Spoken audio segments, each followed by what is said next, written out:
欢迎回来，新闻大白话，我是罗旺哲。再来看到现在川习会是不是有谱了？现在卢比欧跟王毅交锋哦，美国呢对亚洲的盟友呢加税，中方批啊这是霸凌行径。川普呢才刚祭出一波新的关税政策，那卢比欧呢在此行巩固亚太战略呢，但关税呢引发了中方的反弹，那使他在东南亚的外交行动是步步为营。王毅怎么说呢？他说美国的关税啊是典型的单边霸凌行为，各国不应该支持，而且呢这些关税的破坏了自由贸易的体系，干扰了全球供应链的稳定，意图剥夺东南亚国家的正当发展的权利。那再看到的是会见了美国国务卿卢比欧，王毅呢全程阐述用中方对发展中美关系的那个原则跟立场。他说同意加强外交渠道跟各领域的层级沟通的对话，发挥外交部门在推动两国的这些关系当中的一些作用，在控管分歧的同时呢，也要探索扩大合作的领域。看得出来呢，中方是比较开放的态度。但问题是，现在是不是在为川习会来铺路呢？现在卢比欧跟王毅呢，在吉隆坡是闭门会谈哦。那卢比欧怎么讲？说川普跟习近平哦，这个举行的峰会呢，可能性很高。美中呢，两国既有这个潜在的合作的领域，也存在一些急需要解决的一些问题。所以上一次已经是2017年了，那2025年会不会川习会又再一次？大家也看到了，大家可以继续看下去。那再看到这次王毅啊展开外交，王毅一天会见了4个五眼联盟的外长。见澳洲外长的时候呢，他是坚持正确的定位就能够稳定发展。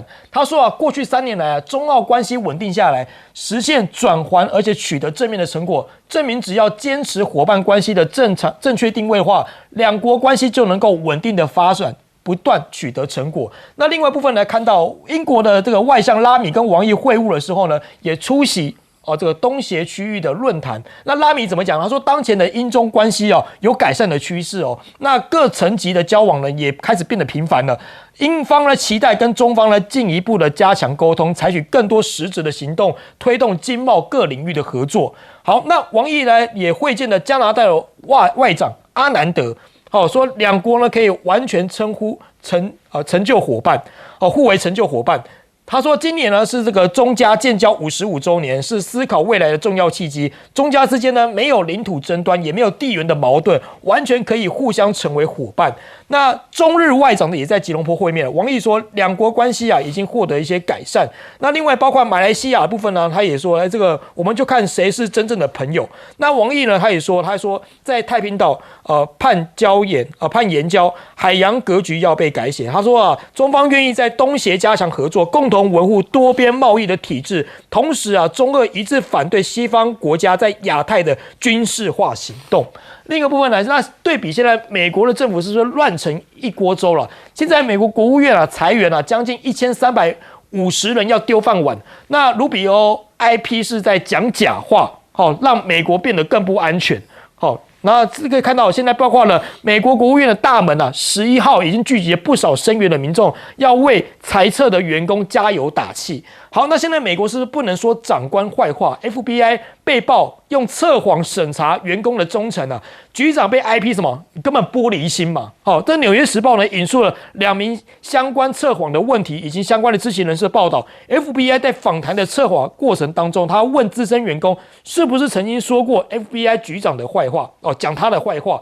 那这时凸显出 FBI 过度要求效忠，几乎不容许异议。那他们还指出说呢，你批评局长或者副局长的人可能会因此被解雇啊。连这种事情都放在心上，可以看得出他们内心有多脆弱。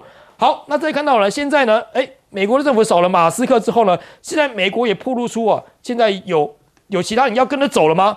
甚至说有8个人，至少8名要员要跟着走了吗？连武装的警卫能力都没有了。那原本按这个电梯的按钮的这些人呢？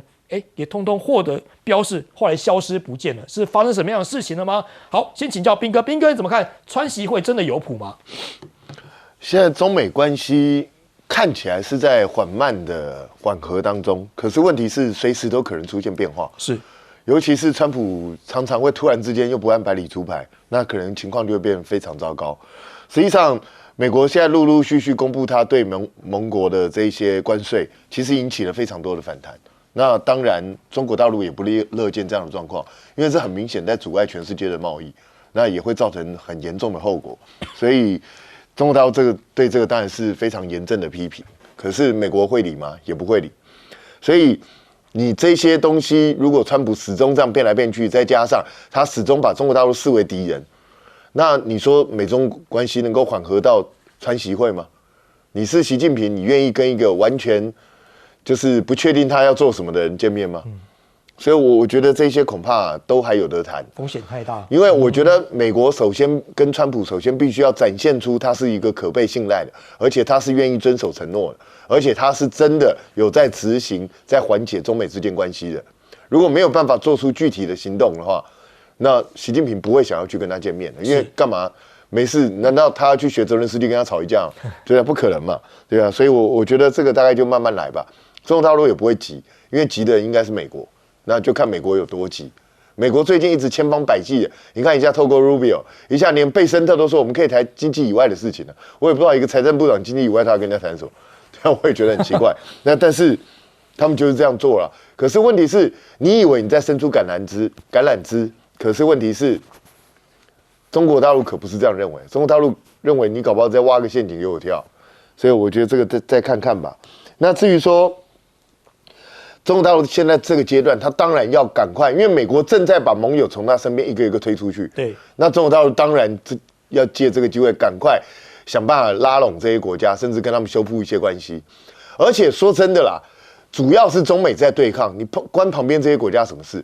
过去这些国家都是在美国的怂恿之下去对中国大陆采取一些行动，那这些行动采取了之后，对这些国家有什么好处吗？完全没有任何好处啊！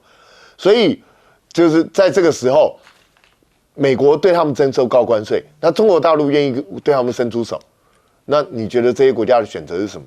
你看加拿大常配合美国，没事就要到台湾海峡来，到大陆沿岸去进行什么巡航？请问一下，你巡航这些东西干嘛？加拿大跟中国大陆之间有什么仇恨，或是彼此之间有任何纠纷，或是有什么其他的安全上的问题吗？根本都没有嘛。所以他都是按照美国的意思在办事。但是现在美国对加拿大下狠手，是对不对？那请问一下，加拿大你还要这样做吗？那当然，我跟你讲，加拿大你也不要相信他会对中国大陆多好，他还是会慢慢想办法修复他跟美国之间的关系。所以我觉得中国大陆大概也不会太天真啊。但至少能够趁这个机会改善一下跟这些国家的关系，也不是什么坏事。而且美国现在正在自己毁灭自己。你看之前在搞这些移民政策，现在又在搞大裁员，对，把自己的实力都削弱了，很好啊。这个对中俄来讲一定非常高兴，你就继续干嘛，我们强力支持你。是好，请教杨老师怎么看呢？其实 Rubio 很不愿意去这一次的，就是美国东协高峰会。因为川普才刚公布完对于这些东南亚国家还有亚洲国家的关税，去了尴尬哈。日本、韩国、马来西亚25%，然后呢，泰国36%，哦，这些国家都30几，连那个菲律宾本来是17的变成20，那菲律宾说，怎么回事？那 Rubio 来，当然大家就没给他好脸色了，是因为你一定会减少这些国家对美国的贸易嘛？那奇怪了。你不是要拉拢我们，为什么要减少我们跟你的贸易呢？但卢比奥一定要去，因为他要去见王毅，他要去谈，就是这两位领导人的会面的可能性。那卢比奥是最出名的反中议员呐，他到现在为止态度还是非常的反中抗中，支持台湾，所以大家搞清楚，是真的支持台湾，还是为了抗中？但卢比奥见了王毅的时候，你看连握手都没有握手。就两边各照，然后呢，面无表情。那王毅说你无表情，我也跟你无表情啊。那王毅这个几十年来在全球的外交场合，他当然很清楚。所以现在重点，两个领导人会面，因为国际政治上领导人虽然是代表的国家，但是他的决策有相当大的个人的性格风格的这种影响到他的决策，我们都知道。你看，如果今天不是川普，怎么会有这样子的关税政策？然后呢，如果不是李登辉或赖清德，两岸会走成今天这个样子。所以，个人呢，领导人个人对于这个影响是很大的。那见面三分情，总是会说，有一个沟通管道。那两个大国之间，尤其有这个沟通管道很重要。但是眼前谈的问题，关税问题、稀土问题，能够有结果吗？这个当然彼此都是在亮剑啊。彼此都把它当筹码，是，美国把关税当筹码，中国是越来越不依赖，但中国的稀土现在美国根本是难以逃脱，所以卢比欧尽管再讨厌中国，尽管知道到东协去面对这么尴尬的关税政策，他还是要去面无表情的跟王毅谈，我们是不是能够安排2位领导人见面？啊，这就是国际政治的现实，因为这2个美中2国，就今天我们讲的G2体制，就2大这个经济跟军事的大国，所以你现在看到的是，那我们台湾呢？这个关税现在会多少？我们去年出口到美国1163，进口423，然后呢，顺差739。那今年上半年1到6月，我们已经顺差550了。那关键就是因为中美在打贸易战，跟全球打贸易战，台湾最重要的出口半导体跟相关的产品，美国最需要。如果你美国最需要，你为什么对我们高关税？给我32。现在呢，第2季台币升值12%，哦，所以如果32减12，那就是20咯。如果比20还要高，你赖清德去跳淡水河。如果你没有到20以下，哦，这还是最基本，因为到后来还是32。为什么？你不敢反制美国，像中国、像加拿大、像欧洲、像日本，哦，你为什么一定要学的像越南、菲律宾？结果呢，菲律宾到头来最亲美、爱美的，哦，他做了示范。所以我现在是觉得台湾这边一定要搞清楚，我们到底是多少？这个在检视赖清德的能力，以及在检视你亲美的这个后果。但是大家似乎都不太看好，因为不管怎么样，加上了这个汇率，其实我们现在输美的产品一定都会减少。那减少去哪里？两岸。那你现在搞什么汉光演习、抗中保台，没有智慧的领导人。是好，请教舰长怎么看呢？刚刚杨老师讲说跳淡水河的事情啊，那我在这边要补充一下，也就是爱惜生命，也不要污染河流。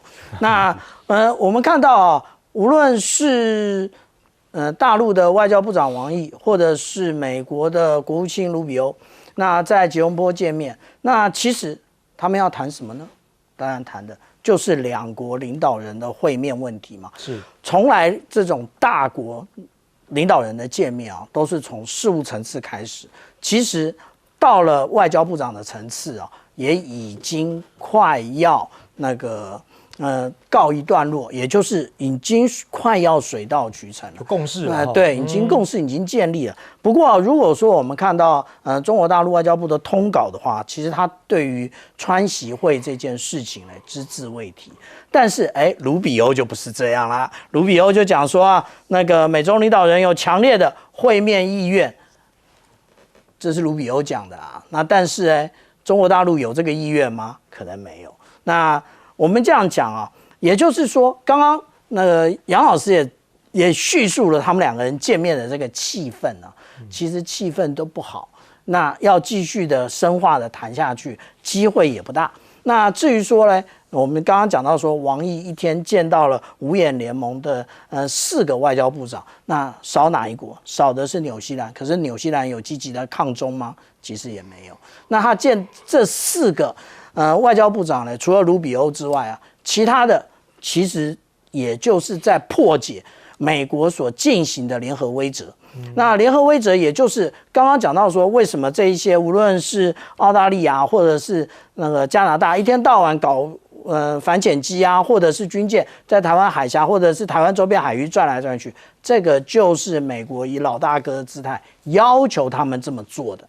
那现在呢，王毅外长见了这一些外交部长啊，其实我们看到澳大利亚的外交部长黄英贤他特别讲到，澳洲奉行一个中国政策，那没有变化，而且不支持台独，讲得非常清楚啊。那这就对了啊，而且呢，要不断的奉行下去，不要再派P8A 在这边附近转来转去了，因为其实台湾海峡距离澳大利亚很远啊。不要再花钱了，不要再像我们第一节看到这么多，你说北约国家要派航空母舰到台湾周边海域来，其实那都是浪费钱。我们想一想，之前浪费钱的这一些领导人，是不是都一个一个被政党轮替，一个一个下台一鞠躬呢？如果是，那就请做对于福国利民的事情，不要再做一些，然后专门就是购买军武啊，然后或者就是做这些联盟的事情，然后实际上要遏制中国。中国不是你们这些国家可以联合威慑的。好，休息一下，广告后来继续讨论。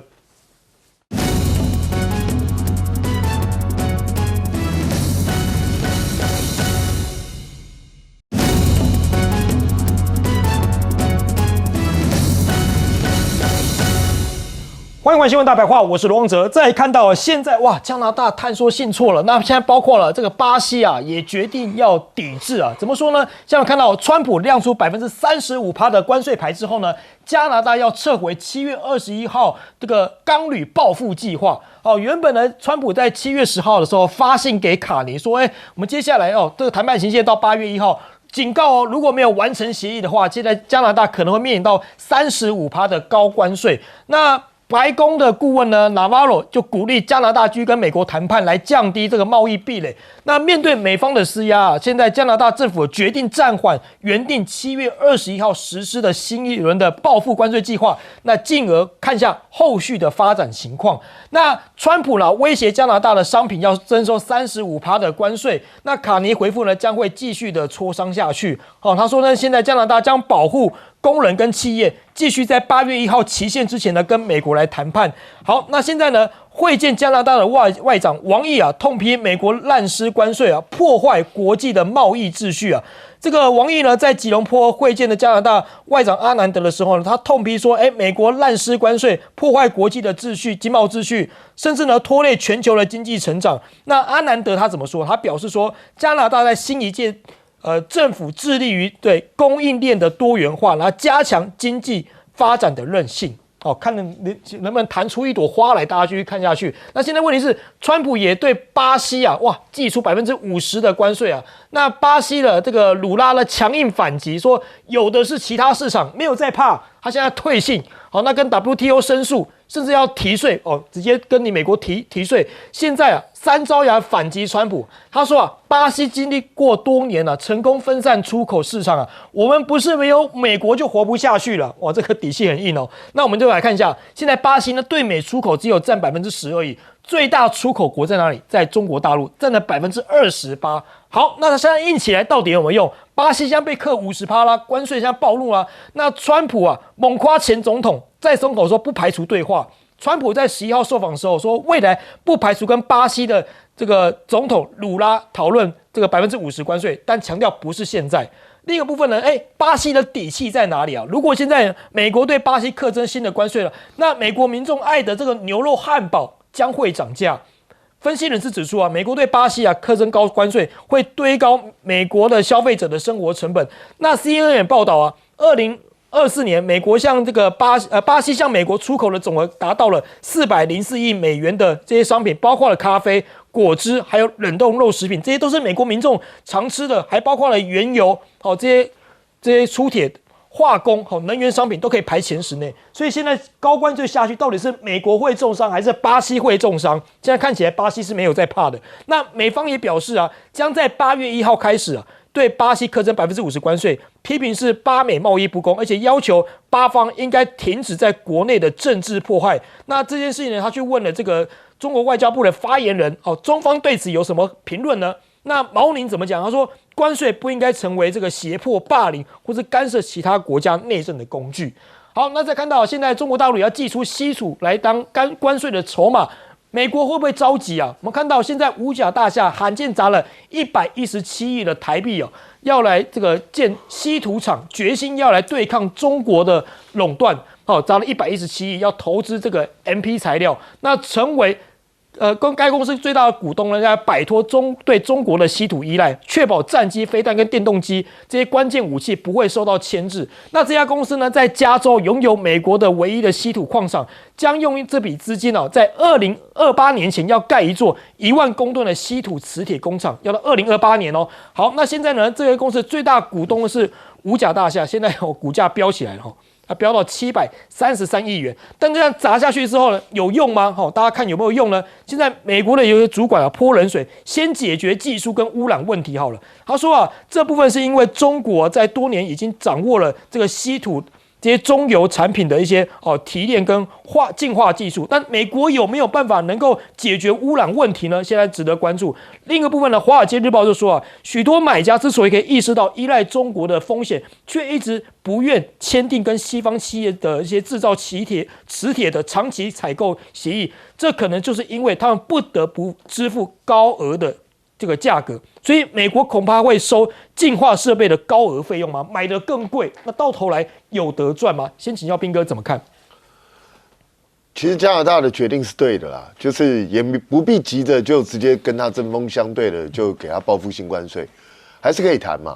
因为实际上美国这次他连续抛出来几波这些东西都不是最终的定案，他其实还是要跟你谈，只是故意先吓你而已。所以你看，很多国家也是就继续谈啊，就当做没看到，就继续谈，就是这样。所以我觉得加拿大也是走这条路，这也是正确的方向。那可是巴西这个就好笑，因为看起来川普是在帮波索纳洛报仇，对啊，因为波索纳洛是他好朋友嘛，然后最近在巴西受到审判，所以他直接强烈要求说你要停止对他的审判了。那不然的话，我就要惩罚你。这是摆明的介入他国内政，这个是非常糟的一个作为。但是川普才没管这些。那问题来了，问题是，其实如果按照川普的关税政策的话，巴西应该要受到非常优惠的关税优待。为什么？因为是美国对巴西出超，不是巴西对美国出超。所以你对一个那个可以卖去更多地方的国家，结果呢，你实施高额关税。那你是在逼着对方报复你，然后让你的产品卖不出去。我不知道这个逻辑到底是什么，很奇怪。但是川普就这样决定了。但这是不是最终的关税呢？其实我觉得也不是。川普其实丢这个50%关税，就是要逼鲁拉跟他谈。但是鲁拉，你要知道，鲁拉是左倾很严重的人，所以你把他惹毛了，我觉得他也跟你对干，他也蛮强硬的哦。对，他也不见得会跟你谈哦，所以我觉得这个还有得扯啦。但是我认为巴西到跟美国最后应该是会妥协啦，不至于说一路这样对干下去，因为没有意义，而且对两国都没有好处。对，现在是莫名其妙的一件事情。两败俱伤了哈。那至于稀土这个东西呢，美国早就知道稀土出问题，这又不是现在，他10几20年前就知道。但是呢，每一次都讲要做，都没做。那这一次说要丢这个4亿美金，能不能获得成果，会不会真的丢下去，其实都是问题。因为美国一直有很大的几个弱点，第一个，它没有相关的技术，对，所以它这些技术要重新培养起来，其实这是一个非常耗资源、耗时间的东西。那再来呢，它的环保法规难道要全部大量修改吗？因为稀土产业牵涉到非常多的高污染的东西，它环保法规有没有可能改？其实不是没可能哦，因为川普是硬干型的，他会不会硬干要修改法规？有可能，可是美国人民能够接受吗？美国的这些环保组织就会这样做事吗？所以对美国来讲，眼前的难关还非常非常多，恐怕不是像他们这么乐观的以为几年之内就可以解决。好，请教杨老师怎么看呢？我个人认为，川普对巴西科50%的关税，不是因为他为了要帮他的这个巴西川普好朋友贝索纳罗被国内起诉，这个当然是赤裸裸的介入他国的内政跟法律，也不是因为鲁拉骂他说我们不需要另外一个皇帝，我觉得他真的是怕去美元化。巴西跟美国的贸易是平衡的。出口400亿，进口400亿，那本来的4月份的关税是10%，一下变成50%，他是在杀鸡儆猴。第一个，他最担心的就是美元霸权会衰退。当然，我们现在讲的美元霸权，或者是说去美元化，这都是一个比较长的过程，可能未来2-3年不会出现。但是未来如果到了2032年，中国的经济超越美国，如大家所推论的，那这个时候可能就会有这种很戏剧性的变化，也不一定。几个指标，第一个，整个美国的经济现在大家对它还有信心吗？关税这么高的情况之下，供应链又回不去，除了半导体跟部分的汽车业，然后呢，通膨会出现。第二个，美元资产美债现在是直落，就基本上已经很明确的方向。过去连续3个月各国都持续的在抛售美债，然后呢，黄金不断的在维持它的这种地位，比特币现在变成各个国家政府跟大企业，作为储藏这个货币的选择之一，每个月光比特币的这个 ETF 都增加将近20亿美元，所以美元资产的这个信心开始消失了，美元霸权就建构在美元，大家对于美国信心的这个经济的信心，美元资产啊美债的这个持有，还有呢用美元作为贸易的交易这3大项。那现在就大家担心呢，为什么对巴西制裁呢？因为巴西、中国跟东南亚有许多国家，甚至跟印度、跟这个中东、俄罗斯，都在进行本国币交易了。也就我们彼此间的两国的贸易我们用本国币，其实大部分用人民币来计价。是，只要跟中国进行贸易的，它现在都慢慢的改为直接用人民币。然后呢，现在为什么对巴西？因为巴西在主办金砖会议，金砖在提金砖币。印度在今年搅局搞黄了2次，他们有一个共同声明，里面是说未来不排除发展共同货币，但是呢，印度都在搅局，让他没有出现共同声明。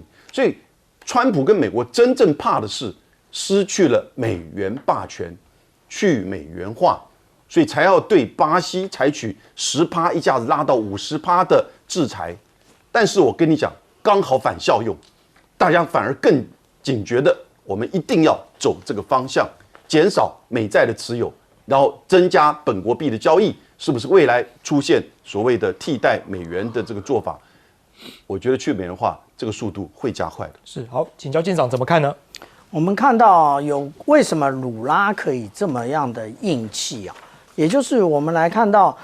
有关于巴西它的进口跟出口我们就可以看得出来，对于中国大陆来讲呢，其实它出口以巴西出口到中国大陆的高达940亿那但是呢，它进口只有636亿，所以它才是真正的最大贸易伙伴。那相对于美国来讲呢，美国就是进口了406亿，但是出口了403亿，这也就是刚刚杨老师讲到的，其实它是一个平衡的状态，差不多的，对，差不多的。那也就是说呢，当我们看到这种情形的时候，当然，巴西政府它没有在怕美国的，而且实际上来讲，美国就是利用关税介入他国内政这实在是非常恶劣，这个是有违联合国宪章的相关内容的那至于说我们大家讲稀土稀土最重要的是什么？不是稀土本身，是稀土的技术以及人才。那有关于稀土的技术以及人才的部分呢，我们刚刚看到，它要到2028年才可以盖新的一个厂。那现在已经是2025年，3年盖一个厂。如果换在这个基建狂魔中国大陆的话，可能不要1年半年就盖好了。那也就是说，你这样如何跟中国大陆竞争呢？而且美国到底有什么样的大学在培养这个稀土人才？我必须说有。怀俄明大学，但是有多少人愿意去这个黄石公园附近风光明媚、好山好水、好无聊的学校念书呢？鲁拉就直接讲啦，全线作战。为什么？他一听到美国竟然要把他整个关税拉到50%，不得了直接宣战。听听鲁拉怎么说。He sat on the couch. Oh, Lula, I will impose tariffs. If you do not release Bolsonaro, I will impose tariffs. The United States does not have a trade deficit with Brazil. It is Brazil that has a trade deficit against the United States. He will be judged. If he is innocent, he will be acquitted. I will fight at the World Trade Organization. I will talk with my BRICS companions. Now, if there is no way, in a conversation, in a face-to-face, we will establish responsibility. Taxed here, we tax there. 好，反正呢，巴西现在就是强硬反击啦，我有的是其他的市场，没在怕的。然后呢，这一件事情确实其实也激怒了巴西人。你看看，巴西人呢现在出现了圣保罗这边的抗议，他们抗议什么？他们说，到底为什么你要对我们指指点点呢？我们国家的这个司法的审判，为什么你要来介入？甚至呢还拿关税来说事，所以现场就出现了这样子比较激动的场景，比较情绪性的场景。那直接讲是反川普的示威游行。川普现在到底是不是利用关税在颠覆巴西的国内政治？其实现在国际间呢，大家都在讨论，因为川普他自己很明确的说，因为你们巴西对这个前总统波索纳洛呢来进行一个刑事调查，这也是他高关税的原因之一，这就让很多人没有办法接受。你本来不是讲吗？这贸易逆差，好，贸易顺差，这个大家还可以理解，毕竟呢就是贸易关税，搞了一个跟政治有关的事件，很多人是没有办法接受的。好，毕竟啦，你看看当地的报纸直接讲啦，说呢这个是川普对巴西政治的粗暴勒索，是一场注定失败的独裁幻想。那当下巴西也很直接告诉你了，他们呢也是一个大市场，2亿多的人口，对吧？同时呢，他们也有很多东西，你要对我提高关税，那你就别喝咖啡吧。咖啡呢，现在在50% 关税宣布之后，连续第2天的上涨，而且呢，他们也表示绝对不会退让，信来了我就把它退回去。目前这样子很硬邦邦底气的，还有谁？日本，来，日本石破茂，昨天播给您听过了。反正呢，我们国家利益绝对不能退，即便是美国的盟国也不能被看扁，或者是言听计从。石破茂很直白的讲，日本要减少对美国的依赖，因为它其实2线在作业，跟美国这边关税持续在谈，好，跟中方这边也谈呐，你来看看东协呢这个外长会议，日本这边的外长啊，就直接的对上了这个中方这边的代表，然后讲了，我们希望牛肉可以重启输入这件事情，现在说还真的正是在磋商当中了。最近也有看到了另一个动作，就是他们的水产企业呢，就又再次的去中方登记了。那个时候不是因为他们排放这核废吗？那后来中方就一直在讲，双方一直在磋商。最近看到业界第一线有开始动作了，是不是表示已经要开始慢慢的恢复对华出口了呢？再要来看到的是加拿大，好，以前刚选举的那一阵子，我记得吧？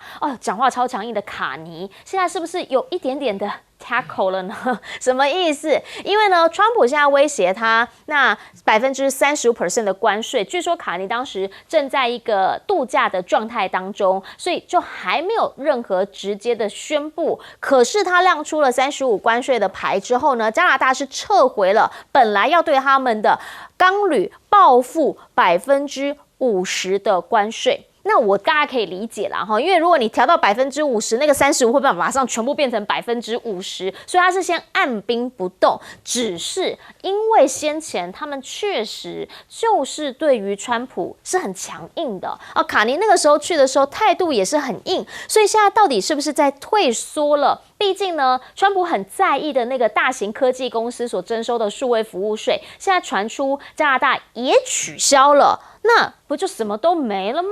好，王毅现在呢会见了加拿大的外长，就讲到美国滥施关税会拖累全球经济增长等等的问题，只是后续这件事情会怎么样解决？8月1号还没到嘛，这些东西呢可能会在8月1号之后才会比较明朗。回过头来就想要请教一下邱毅委员，您怎么样来看？巴西现在是已经全线作战，直接宣战。鲁拉哥代表了巴西的人民表达的愤怒。我跟鲁拉一样的愤怒。你知道4月2号，川普第一次在解放日公布对等关税的时候，巴西多少？10%。现在多少？50%。可以说是第一轮、第二轮22个国家里面最高的。为什么？理论上来讲，他应该是要对付对美国有贸易盈余、贸易顺差的国家。可是巴西对美国，你知道吗？它是贸易逆差啊，虽然逆差而不大，但是毕竟它是逆差啊。你竟然一口气50%，而且原因何在？我把它整理归纳4个原因。第一个介入了巴西的内政嘛。在鲁拉之前，巴西的总统就是被称为巴西的小川普，那个博索纳罗，原来也是个军人，然后做了巴西的总统，一屁股的就跟着川普的后面走，做川普的应声虫。好，那现在鲁拉上来之后，开始调查这个博索纳罗的犯罪行为，有贪污啊，也有煽动民众暴动啊，甚至发生了叛国罪啊，所以正在做司法调查，你知道吗？川普就堂而皇之要鲁拉不要调查了，要放过博索纳罗，鲁拉怎么可以同意呢？这是干预巴西的内政啊！而且明年巴西要大选了，现在川普在支持博索纳罗的儿子要来跟鲁拉竞争，鲁拉能够不跟他搏这条命吗？鲁拉是搞公运出身的，是很强悍的。第二个，川普在公布之前讲过一句话：参加金砖的，以反美为中心的，我都要加10%，有没有？对。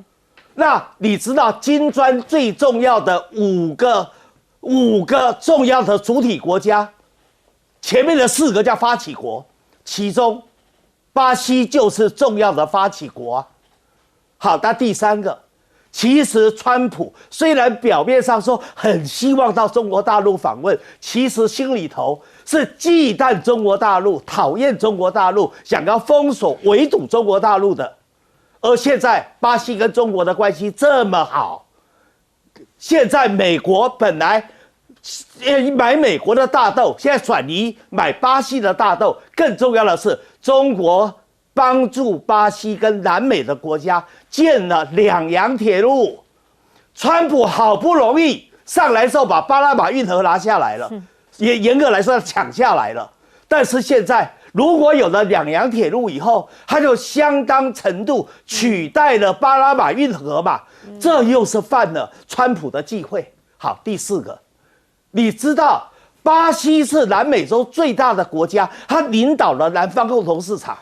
川普现在觉得说，你这中南美洲我的后花园里面，就是因为你巴西带头，所以那么多的中南美洲的后花园的国家都在反对我美国。连哥伦比亚这样的国家都敢跟美国说3道4了，所以他要杀鸡儆猴嘛，所以对巴西就下手了嘛。这样的情况你听了不生气吗？你堂而皇之就是介入人家的内政，你难道不生气吗？来，请教岳老师。我跟你讲啊，大家要了解啊，大家要把话说明白，川普根本就是贸易流氓。没有比这个再无耻的行为，我们一定要严加谴责。美国不要去了哈，就是美国选出这种总统，证明美国人智商也不怎么高啊。首先的话呢，我必须要强调啊，其实啊，躲在被子里哈哈大笑的都是中国人啊。为什么呢？因为现在这个局势啊很难翻转的。美国原有的实力，尤其是软实力是非常大的。像巴西为什么这么生气？因为鲁拉本身社会主义者的话呢，大家要了解什么叫关税。关税就是主权的延伸啊，关税就是海关啊，税的话呢就是你进口的货物要增加的税啊。那么鲁拉本身的话呢，他自己所面对的一个情况，受到的侮辱，来了一封信，就莫名其妙的干涉你的司法。说句良心话，我们谁都知道啊，司法在审查的过程当中不能够随便被干预的，连自己本人都不可以，你居然跑来打这个招牌，而且说是这个波索纳洛啊，这个说他多好，理由什么？理由就是我的好朋友。所以这种情况下的话呢，我觉得这个真的是没有人对习惯性对美国谴责啊，对不对？那川普怎么可以干这种事情？而且这种信啊发出去了22封，最倒霉、最可怜的、最没有出息的是加拿大了。现在我遇到加拿大人的话，都讲说是这个你平常加拿大人的话呢，原则上都觉得自己也是在北美洲很了不起，但加拿大连信都没有啊！这日本当然很生气了，为什么呢？因为日本在这个过程当中日本本身来讲，他之所以生气的原因是，日本一直以为只要听话像这个台湾这个赖清德现在讲说，只要听话，到时候条件就会一定好一点结果呢，日本只是表达他立场，那个斥责亮正已经去了7趟被美国完全看不起，然后呢就给了一封信，那个信的内容，日本跟韩国收到一封信，前2段比起来，一个是首相，另外是总统，几乎一模一样，改都没有改啊，好像就是 pass 就是 copy 贴上去的。所以我就觉得说，那个日本这实在是受不了，就是说什么呢啊，我们本身受到了很大的侮辱，我们绝对不能够被人小瞧了啊。当然日本话我不懂，但是据说了，我看了意思是在讲说，日本来讲的话呢，这个基本上就是日本属于这种国家的尊严的问题。加拿大的，我跟你讲，马卡内他绝对不是这样的随便就吃下来的。好，但是有什么反应呢？我跟你讲，有3方面的反应。第一个，像巴西。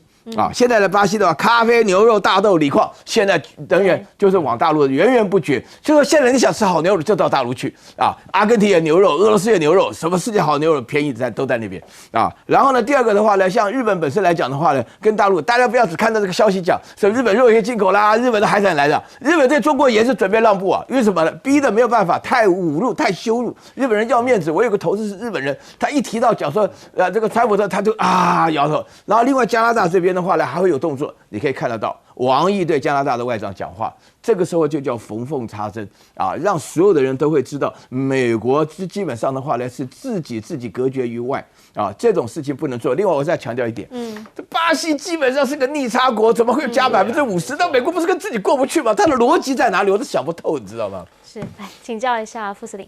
对，那巴西卢拉，我认为他的底气比较强，是因为有几个原因。第一个，现在金砖5国变成金砖11国，那巴西是5个创始会员国之一，它已经在这个金砖的经贸平台上面运作已经非常成熟了。那非常成熟的话，现在就算是美国对巴西课以那么高50%的高关税，那巴西现在这个最为当务之急的就是要寻找替代市场，因为卖到美国增加了50%的关税，卖不出去了。因为卖不出去，而且巴西对美国是贸易逆差，那巴西卖给那个现在它这个有金砖平台的，它找到一个最大的替代是中国大陆，因为中国大陆关税低，然后市场大，然后互补性强，有这3个特色。为什么互补性强？巴西所外销的这些大豆、铁矿石、铜矿，也包括牛肉，还有纸浆，都卖到中国，这刚好就是中国大陆所需要的。不要有说你巴西要卖的，我中国大陆都有，我不买，我不要，通通都是中国大陆有，因为中国大陆是全世界最大的粮食进口国，一年进口的粮食就要1亿公吨。那这样的话，巴西刚好它是一个农业大国，它那个中国大陆不像美国买，就像巴西买，像阿根廷买，是这个样子。在去年2024年，巴西对中国大陆贸易顺差630亿美元，那赚那么多。赚中国大陆，那现在那换句话说，那巴西荷包赚满满嘛，因为贸易顺差是赚钱跟美国来看的话是贸易逆差，是被美国赚走啦。美国现在是贸易逆差多，贸易顺差少，巴西是贸易顺差，对美国来说，所以美国是赚巴西的钱呢，美国反而要对巴西应该是低声下气，因为我在赚你的钱，这个你要知道赚人家钱，人家是老大，因为这毕竟。出钱的是老大嘛，巴西现在出钱买美国东西，巴西是老大，结果川普这个牌，我认为打得错了，打得错了，刚好你这个时候好，卢拉刚好，那我就上中国大陆卖，我更要赚中国大陆，不要忘了，巴西也是石油出口国，也卖这个石油也卖到中国大陆，也有这个，大家认为巴西他自己石油是进口的 ，no， 不是这个样子，所以我们来看呢，巴西按照这样，他已经找到平台了，也找到替代市场了，也找到。低关税的出口了，那这样的换句话说，我认为川普在这一方面做得不漂亮，他这样做不漂亮，不但没有得到巴西这一方面的政治的倾向，把巴西拉到美国这一边，反而把巴西往外推。它是美国后院最大，因为巴西的土地851万平方公里，占南美洲整个一半，其他什么国家你们只占一半，我一个巴西就是一半，人口2亿1千多万人，你看那么大。所以它是一个很大的市场，结果美国把这个自家的后院往外推，美国在战略上来看，似乎是错误的。好，但是呢，我们的川普总统 Mr. President 他的看法跟大家不太一样，他看法是太优秀了，怎么会有这么优秀的人呢？来看看这张图，我昨天看到的时候，我真的以为说，是哪里又有梗图？没有呢，白宫的呢，白宫发文盛赞，说我们的川普总统呢是希望的象征，真实正义美国的样子，超人川普，然后后面呢还附上一个美国国旗。那就想说，哎呦，原来白宫现在也会发这样子的一个官方制图，有一点看傻眼，因为呢，先前其实也看到了川普他自己转了另一个图是什么？这个 cosplay 的图嘛，那个时候是教宗，然后呢，现在又变成了超人，大家就觉得说。这到底发生什么事情？川普嘛，因为是川普，所以什么也都见怪不奇怪。譬如说，他最新也转了一篇文，还说 so nice 是什么？是这个今日美国。好，今日美国 USA Today 呢，他发了一篇文章，那篇文章的标题就叫做如果这样不值得获得诺贝尔和平奖，什么才值得呢？他盛赞川普结束了以一之间的战争。哎呦，川普太开心了，说你 so nice， 你真棒，你真的是很好，很贴心，给我发了这篇文章。当然也就是把他按赞的意思啦。那反正川普嘛，所以呢，什么大家都要讲好听话。现在就连他家门口的路都要改成川普总统大道，即将有人提案。我想这个改名可能也不远矣吧。也因为是川普，所以现在美国媒体在报道啦，说竟然 FBI 这边有员工讲局长坏话要被测谎，所以呢，他们就在讲这个人其实是川普的盟友，叫做帕特尔。现在呢，变成了局长之后，管得很严，而且管得很细，扩大测谎机的使用，只要讲局长坏话，对川普政府不利的，通通都会叫去问。那这一些呢，大家就是要问了，是不是符合他们最基本的员工利益呀？而且川普现在他到底什么事才是真正应该他心里面很想的事，是去中方访问吗？好，原因是因为呢，美中之间有没有可能会有一个川习会？美国国务卿 Rubio 还真的见上了王毅，这个是在东协外长他们会议的场边会。好，他呢说这个见面很有建设性，而且呢，现在两个人，也就是川普跟习近平见面的几率很高，大家剩下来的就是时间要瞧一瞧的问题。不过眼下会先去中方的是黄仁勋，但是黄仁勋这回是7月中啊，也就是下个星期，他即将会到北京这边来参加一个供应链的活动。可是呢，美国跨党派的议员通通跟他讲，去的时候小心呢，敏感的企业不要见哦，不然会破坏我们的一些晶片出口管制政策。好，毕竟啦，美方现在晶片还是紧压着。中方呢？中方稀土没有要放手，而且他们自己在上半年说新增了38个矿产地，里面呢包括了铀、锰、金，通通都有。好，这一些呢，黑龙江啊、新疆找到的新资源，也算是他们未来在稀土的冶炼上面能够再一次的提升产量。因为呢，这一场战争包括了包钢还有北方稀土，这个都算是在中国内部里面比较大的一个公司集团，目前已经全部都宣布要上调稀土价格。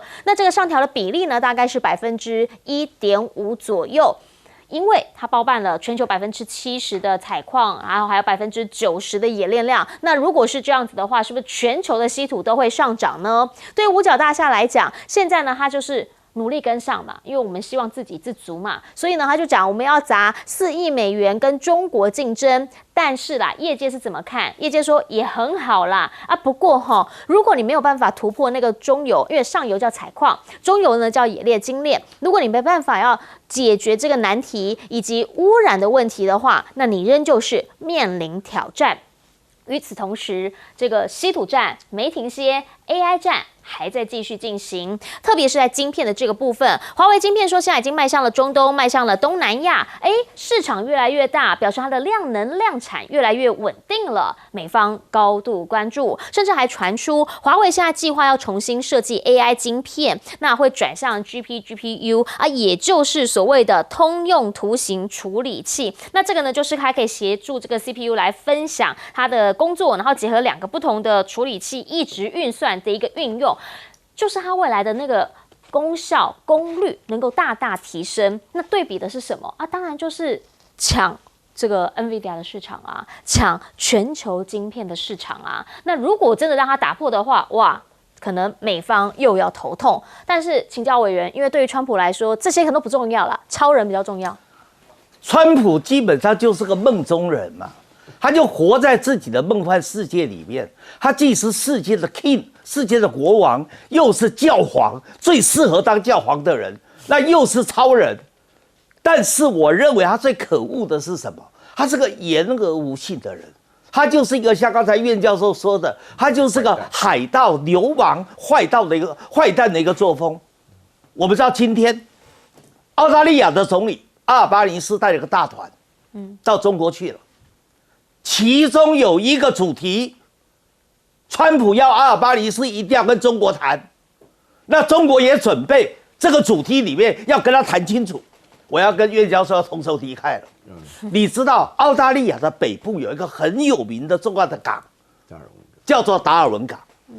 达尔文港呢，10年前它亏损，没有办法经营了，所以交给了一个你们山东老乡，叫做蓝桥公司来经营。99年的租约，结果他经营了10年，现在变成盈余了，由亏损变赚钱了。好，那现在你知道现任川普现在现任国防部的副部长史蒂芬·范伯格，他现在有一个公司叫博龙资产管理公司，是个资金很庞大，跟那个贝莱德公司就抢那个巴拿马运河的贝莱德公司一样大的这个华尔街的一个亿万富翁，但是现在担任川普的国防部的副部长，他硬要把他抢过来，你知道吗？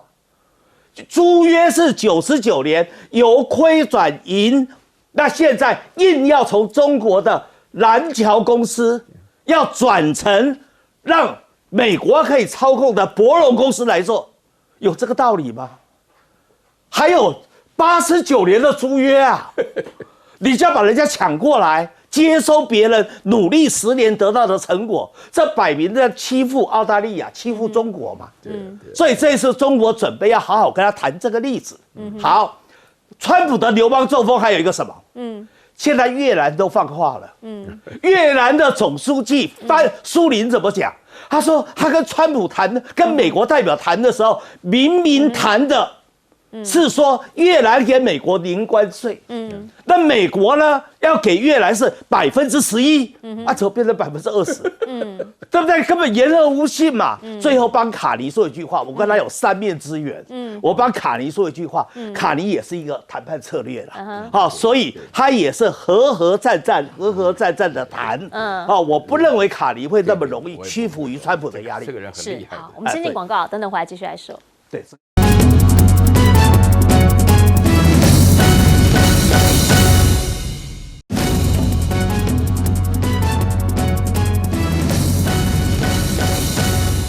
好，我们讲川普任性，有钱任性，但现在当了总统更任性了。来，请教苑老师。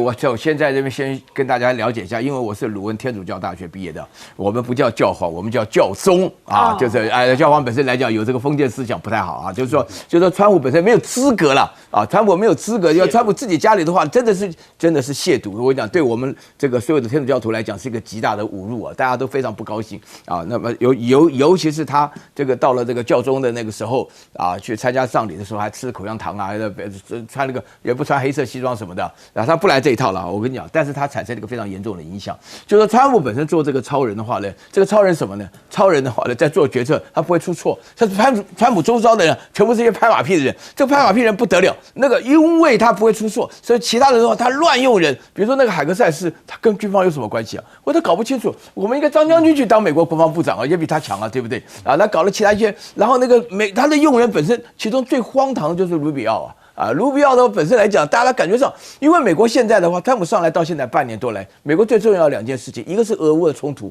一个是中东的冲突，这2个地区的冲突都有川普派出去的特使，居然这个特使不是卢比奥。你看这个卢比奥本身现在他能干什么？所以说他这次到了马来西亚去后，想尽办法要跟王毅见一面。见一面后，因为什么呢？因为卢比奥本身作为一个古巴的难民啊，这个不得了啊！这光宗耀祖、与有荣焉。所以他1月24号见到王毅的时候，那个时候川普才刚把他封为这个国务卿的时候，他跟那个王毅马上讲啊，台湾的问题啊什么什么的，王毅只给他回答4个字：好自为之。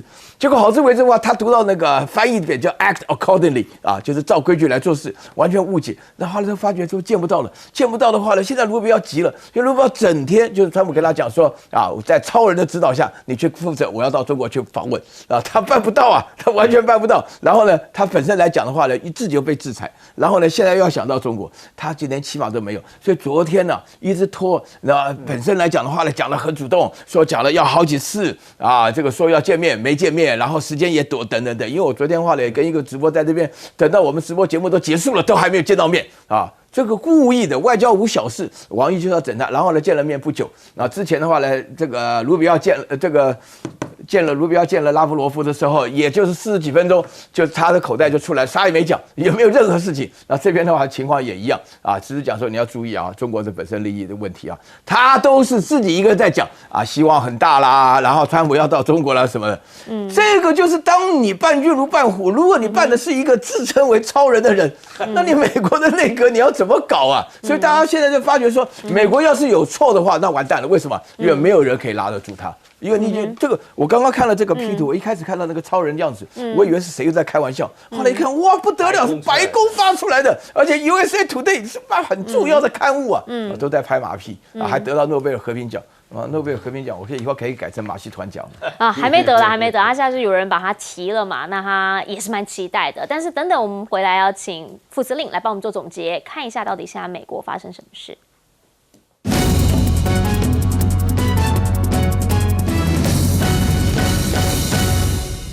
把这个稀土作为战略资源呢，这方面它的这个手段，还有这种战略的这种方式哦，我认为蛮灵活的。